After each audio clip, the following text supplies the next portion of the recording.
Talaga bang interesado ka sa pagsisimula ng isang YouTube channel?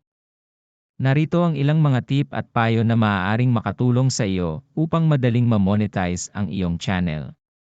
Pero bago ang lahat, kung bago ka pa lang sa channel ko, ay huwag mong kalimutang mag-subscribe at i-click ang notification bell para lagi kang updated sa mga bagong kong video.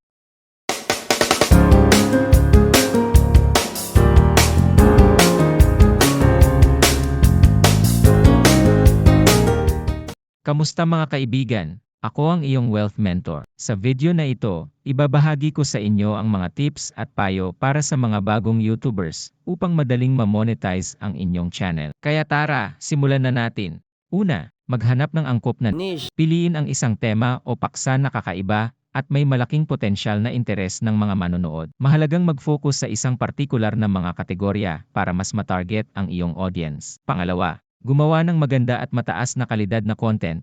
Siguraduhin na ang iyong mga video ay may magandang production value. Gamitin ang tamang mga kasangkapan at software upang gawing profesional ang iyong mga video. Pangatlo, maging consistent.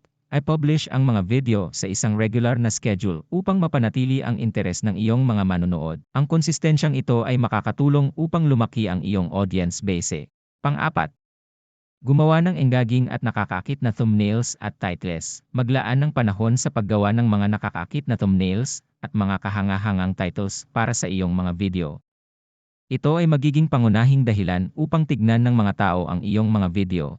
Panglima, i-promote ang iyong channel at mga video. Gamitin ang social media at iba pang mga online platforms upang maipaalam sa mga tao ang iyong YouTube channel. Magpakadalubhasa sa paggamit ng SEO o Search Engine Optimization upang mapaangat ang iyong channel sa mga search engine rankings.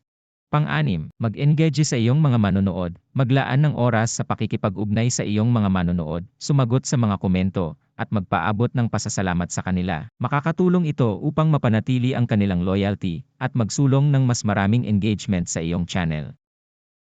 Pang-pito, magtrabaho ng masipag. Huwag mag-alanganin na maglaan ng oras at pagsisikap upang mapabuti ang iyong content at channel. Mag-aral ng patuloy, subaybayan ang ibang mga malalaking YouTubers, at magpalakas ng patuloy sa iyong craft.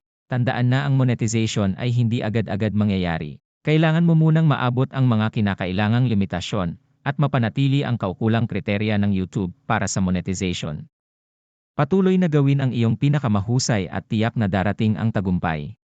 Iyan ang aming mga payo para sa inyo mga kaibigan. Kung nagustuhan nyo ang video na ito, huwag kalimutang mag-subscribe sa aming channel para sa mas marami pang impormasyon at payo. Kung mayroon kayong mga tanong o hiling na ibang paksang pag-usapan sa mga susunod na video, huwag mag-atubiling i-comment sa ibaba. Maraming salamat sa panonood at hanggang sa susunod na video.